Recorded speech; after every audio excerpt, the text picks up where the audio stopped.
Hi friends, welcome to VKiran YouTube channel. Sringeri శారదాదేవిని దర్శించుకొని అక్కడి నుండి మేము ఉడిపికి బయలుదేరాము. ఉడిపిలో ఫేమస్ అయిన శ్రీకృష్ణ దేవాలయంతో పాటు ఇంటర్నేషనల్ స్టాండర్డ్స్తో కూడిన బీచెస్ కూడా ఉన్నాయి. ఉడిపికి nearest airport Mangaluru airport. Mangaluru నుండి ఉడిపి 54 కిలోమీటర్స్ దూరంలో ఉంటుంది. హైదరాబాద్, తిరుపతి నుండి డైరెక్ట్గా ఉడిపికి బస్సెస్ అందుబాటులో ఉన్నాయి. వీటిని KSRTC వెబ్సైట్ ద్వారా బుక్ చేసుకోవచ్చు.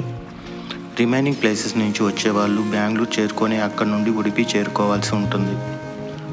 బెంగళూరు నుండి ఉడిపి 400 కిలోమీటర్స్ దూరంలో ఉంటుంది. తెలుగు స్టేట్స్ నుండి డైరెక్ట్గా ఉడిపి చేరుకోవాలంటే ట్రైన్స్ లేవు. హుబ్లీ ఆర్ బెంగళూరు చేరుకొని అక్కడ నుండి ఉడిపి చేరుకోవాలి. ఉడిపి సందర్శించడానికి బెస్ట్ టైం నవంబర్ టు ఫిబ్రవరి. మేము మధ్యాహ్నం 2 గంటలకు ఉడిపి చేరుకున్నాము. ఈ ఆలయం ప్రత్యేకత ఏంటంటే అన్ని ఆలయాల్లో స్వామి తూర్పు ముఖంగా ఉంటే ఈ ఆలయంలో స్వామి పడమర ముఖంగా ఉంటారు. ఈ ఆలయంలో స్వామిని నవరంధ్రాలు ఉన్న కిటికీ గుండా దర్శించుకోవాలి. దీనికి ఒక ప్రధాన కారణం కూడా ఉంది. మొదటగా మనకి కనకదాసు కిటికీ కనిపిస్తుంది. కనకదాసు శ్రీకృష్ణుడికి పరమ భక్తుడు. ఆయన పేరు మీద ఎన్నో పాటలు రచించి ప్రచారం చేస్తూ ఉండేవాడు.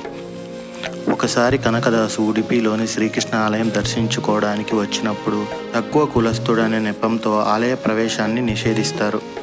ఎంత వేడుకున్నా లోపలికి రానివ్వరు. దాంతో కనకదాసు ఆలయం వెనక భాగం చేరుకొని ఏడవడం మొదలు పెడతాడు. శ్రీకృష్ణుడు తన భక్తుని బాధ చూడలేకపోయాడు. దాంతో ఒక్కసారిగా వెనక గోడ కూలిపోయింది.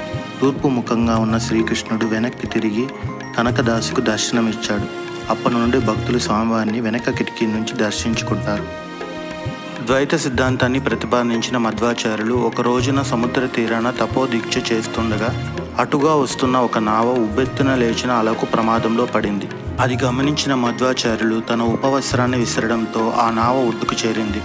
నావలో ప్రయాణిస్తున్న వారు కిందికి దిగి స్వామికి దండాలు పెట్టి నావలో ఏదైనా విలువైన వస్తువుని తీసుకోమన్నారు. అందుకు మధ్వాచార్యులు చిరునవ్వులు చిందిస్తూ 2 గోపీ చందన మట్టి గడ్డలను ఇవ్వమన్నాడు. ఎందుకు పనికిరాని వాటిని కోరడంతో ఆశ్చర్యపోయిన వ్యాపారులు ఆ రాళ్ల విశిష్టతను వివరించమన్నారు. దాంతో వాటిని నీళ్లలో వేయగానే ఒకటి శ్రీకృష్ణుని రూపంలోకి, మరొకటి బలరాముని రూపంలోకి మారాయి.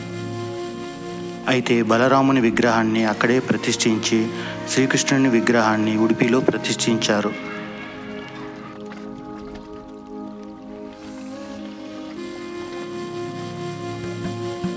ఈ ఆలయంలో నిత్య అన్నదానం కూడా ఉంటుంది. ఈ అన్నదానంలో సాంప్రదాయబద్ధంగా పెద్ద పెద్ద పాత్రలో కట్టెల పొయ్యి మీద మాత్రమే వండుతారు. ఈ కట్టెలన్నీ కూడా వంట కోసం ఉపయోగించేవి.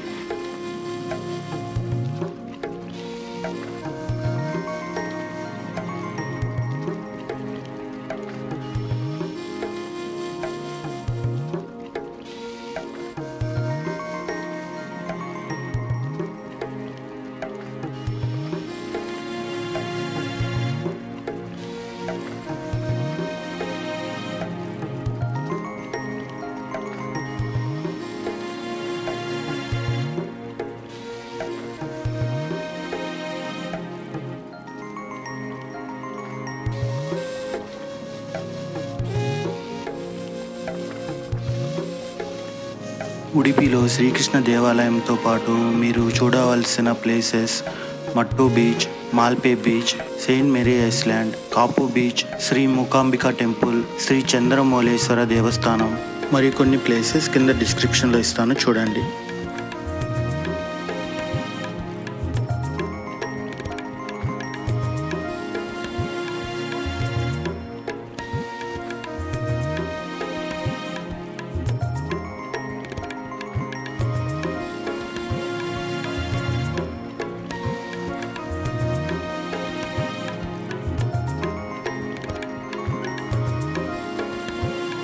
వీడియో నచ్చినట్లయితే ఛానల్ని సబ్స్క్రైబ్ చేయండి.